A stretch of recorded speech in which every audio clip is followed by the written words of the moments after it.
The SEC is making major updates as it relates to existing crypto lawsuits. They have paused the Binance lawsuit. I'll share the details with you, and you won't believe what Jerome Powell had to say about quantitative easing and the liquidity that is coming that is going to pump crypto and other risk assets.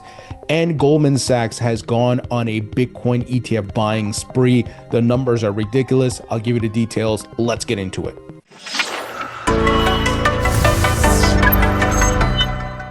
Hey everybody, welcome into the Thinking Crypto podcast, your home for cryptocurrency news and interviews. I'm your host, Tony Edward. On your way in, please hit that subscribe button as well as the thumbs up button and leave a comment below. If you're listening on a podcast platform such as Spotify or Apple, please leave a 5-star rating and review. Folks, today Fed Chair Jerome Powell testified and he had some very interesting statements. He talked a bit about crypto and the unbanking of crypto, which is Operation Choke Point 2.0, saying it was bad and all that stuff. So we continue to see the exposing of Elizabeth Warren and her cronies who have been trying to stop crypto. But, we've talked about that before, so we kind of know what's happening and all this is being resolved. But the big news I want to share with you guys is what he had to say about quantitative easing. He said we would use quantitative easing only when rates are at zero. So we're starting to see the narrative raise again around quantitative easing.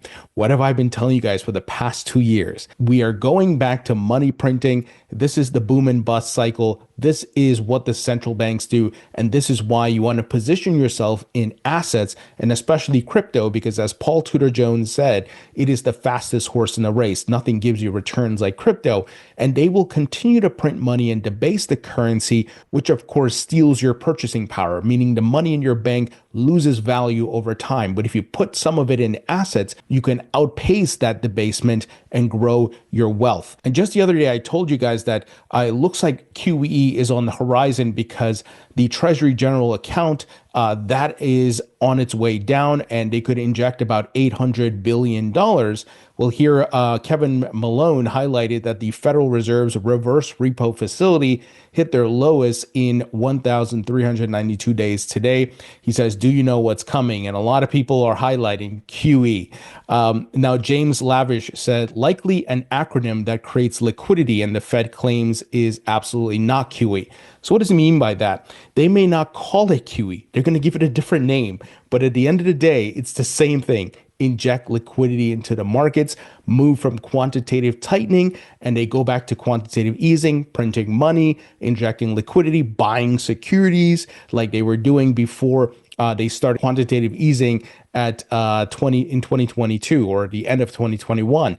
So guys, all this is to say, hodl. Be patient. They're going to inject liquidity. On this podcast, I've been sharing with you guys global liquidity and the impact it has on all assets, the stock market, real estate, precious metals, crypto, and so forth. And we've seen the correlation. These asset classes rise as global liquidity rises. So we're going to see another major pump and incredible returns as we head closer to that blow off top, and QE is really going to drive a lot of that. So very bullish here. The macro backdrop setting up beautifully for a pump. Now, look at this. Hong Kong officially recognizes Bitcoin and Ethereum as part of its investment visa program. So this is a key development for both the country and the asset class. Hong Kong now officially recognizes both Bitcoin and Ethereum as part of its investment visa program. Indeed, the introduction of its new capital investment entrance scheme will allow prospective applicants to use the leading cryptocurrencies to prove their wealth. We are seeing adoption globally on many different levels. This is big. So if you want a visa, you can show some of your assets and crypto is recognized as part of that. That's pretty incredible. If you think about it, how far we've come. And I got into this asset class in 2016 when we couldn't even dream of stuff like this because it was taboo. They were all trashing Bitcoin and crypto, saying it's a scam, tulip bubble, magic internet money, and all kinds of craziness, right? Now, all these countries and governments are embracing it. They're regulating it, and it's here to stay. We got big news coming out of the SEC, folks. Shout out to Eleanor Terra to Fox Business, who reported on this. She said, here's the first requested pause on crypto litigation in the courts since Mark Ueda took over as acting chair. Binance and the SEC have just filed a joint motion to stay the agency's case against the exchange for 60 days, citing the new SEC crypto task force as having a possible bearing on the case. Guys, this is very bullish. This crypto task force was just formed with Hester Peirce leading, and we saw the SEC repeal SOB 121. So we could see them pause a lot of these cases, maybe the ones against Ripple, Coinbase as well, in addition to others. But really great to see they're doing this with Binance, which is an exchange that's outside the United States. So imagine what they will do for the ones in the US.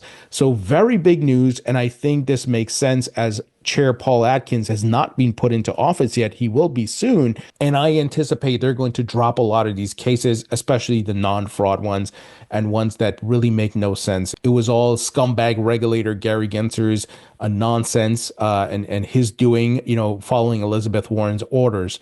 So here's a quote. The work of this task force may impact and facilitate the potential resolution of this case. Following the 60-day period, the parties plan to issue a joint status report to see whether a continuation of a stay is warranted. Eleanor said, I expect we'll see other non-fraud cases, for example, Ripple, Coinbase, Kraken, and others, follow suit in this manner. Exciting times, folks. So I know a lot of people have been getting a bit impatient, especially like XRP holders. Why didn't the Ripple case drop? Well, they had to right the ship, right? I mean, Gensler is out. Paul Atkins is not in. They had to put Mark Ueda as a temporary chair. The task force had to be formed. They had to get things up and running. So we're starting to see progress here.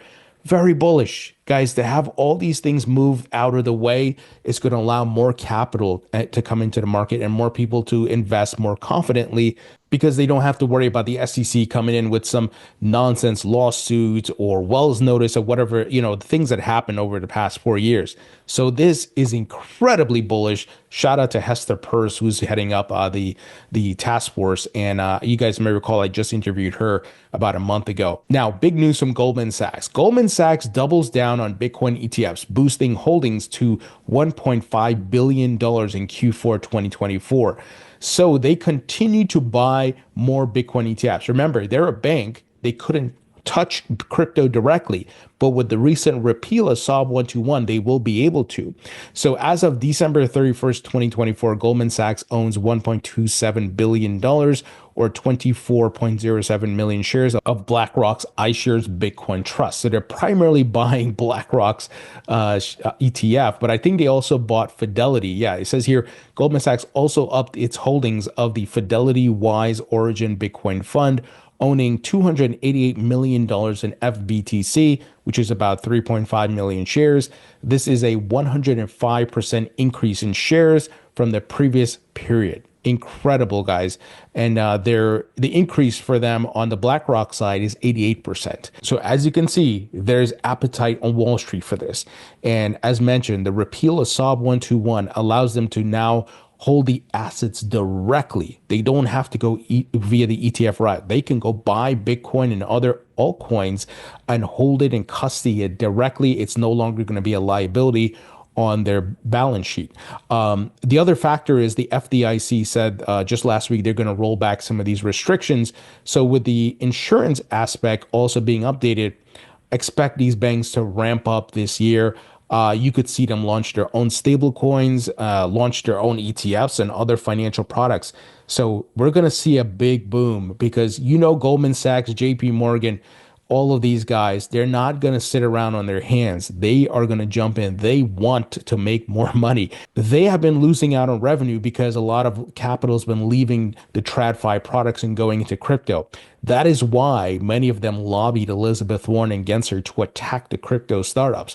How dare Coinbase and Binance go make billions of dollars in revenue, and where are the Wall Street banks who have been making these billions for years, right? But they couldn't touch it. That was what was going on over the past 4 years. So incredible stuff. Now, check this news out. And it's from BitGo, one of the sponsors of this podcast. Crypto custodian BitGo is considering an IPO as soon as the second half of this year, joining a flood of companies in the sector, anticipating more support for their plans from regulators. So BitGo is a top tier crypto custodian, and they're looking to go public. We've heard about Ripple, Circle, Gemini, the exchange, and others looking to do that. Now, I mentioned to you guys, if we start seeing a lot of these companies doing IPOs, it is a top signal, just like Coinbase's IPO was in the 2020, 2021 bull market.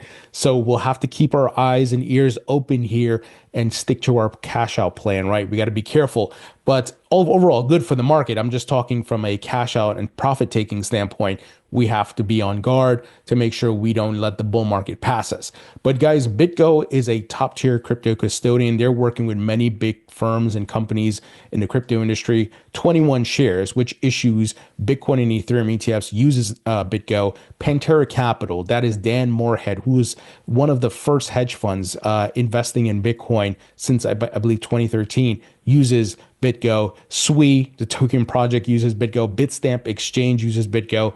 So they have a variety of services, wallet services, custody, obviously, liquidity provision, much more, settlement network as well. And they also have a retail solution, guys. So if you want to buy, sell, trade, stake crypto, you can leverage BitGo. They have a great self-hosted wallet solution as well. So guys, if you want to learn about BitGo, go to bitgo.com. Link will be in the description. Now, check this news out. We were talking about Goldman Sachs earlier. Well, Franklin Templeton, which has already issued Bitcoin and Ethereum ETFs, they have registered a Solana trust in Delaware.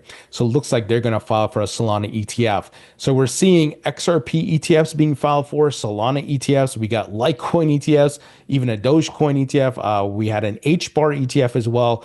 So things are moving ahead. Very, very exciting. And James Seyfert of Bloomberg highlighted the following. He says, as expected, the SEC is acknowledging more Solana filings. The important ones will be if they acknowledge XRP and Doge filings. He says Bitwise's filing for Solana has been acknowledged. So has 21 Shares and VanEck. I absolutely expect the XRP one to be acknowledged. However, Ripple is in a different situation than many of these folks because they're locked in a direct litigation, versus Solana is mentioned in the Coinbase lawsuit and Kraken lawsuit, but it's mentioned along other tokens and not directly per se. So we'll see. Just as I mentioned earlier with the pause in the Binance case, we can see a settlement or some sort of pause with the Ripple case and an XRP ETF being pushed through. But really big news here, guys. Now, big news around World Liberty Financial. They're forming a token reserve to bolster Bitcoin and the platform's stability. So Donald Trump's backed World Liberty Financial is forming a strategic token reserve meant to bolster leading projects like Bitcoin, Ethereum, and other cryptocurrencies that are at the forefront of reshaping global finance.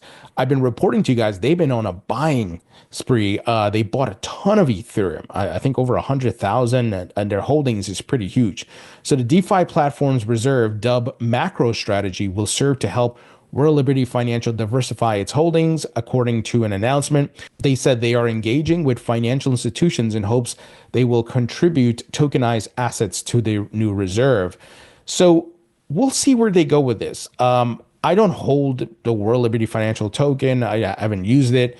I'm still waiting to see what they are trying to do. And, how is this all going to work?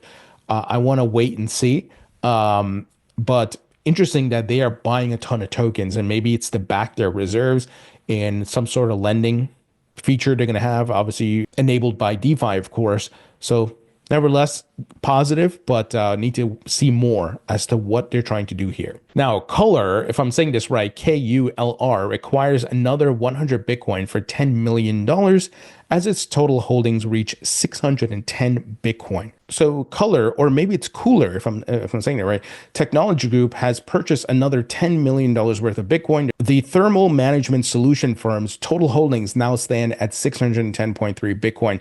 So this is another company that is following the MicroStrategy playbook of adding, more Bitcoin to their balance sheet to protect and grow their cash reserves. So this is great to see these companies are doing this, guys, pretty big. And this is a global movement. Just yesterday, I told you guys about Metaplanet in Japan. Their plan is to buy 21,000 Bitcoin at around $2 billion. They're raising debt to do that. So Very, very interesting. And I think this will continue.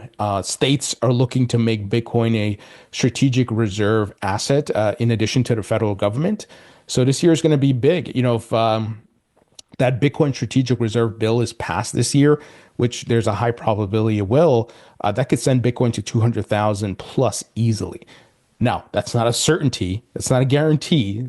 We're talking probabilities, right? The bill actually has to be signed and put into laws. But, like I said, if that happens, we could see that. Now, if it doesn't happen in this cycle, I think for sure in the next cycle. I've also talked about the US government's not going to buy Bitcoin at an all-time high. Even if the bill is signed this year, they may hold on to the 200,000 plus Bitcoin they already have in custody, which they seize from bad actors, and the buying may commence in 2026, and that's probably, in the bear market. So got to think about it, right? I don't think the US government is just going to go buy Bitcoin at high prices, 100K plus and so forth. I don't think you're going to do that. So let's say Bitcoin corrects and it finds a bottom at 50K in the bear market. I don't know if that's going to be the bottom, but I'm just saying if you go off the percentages that we've seen corrections in the past hit, that would be a good price for them to buy.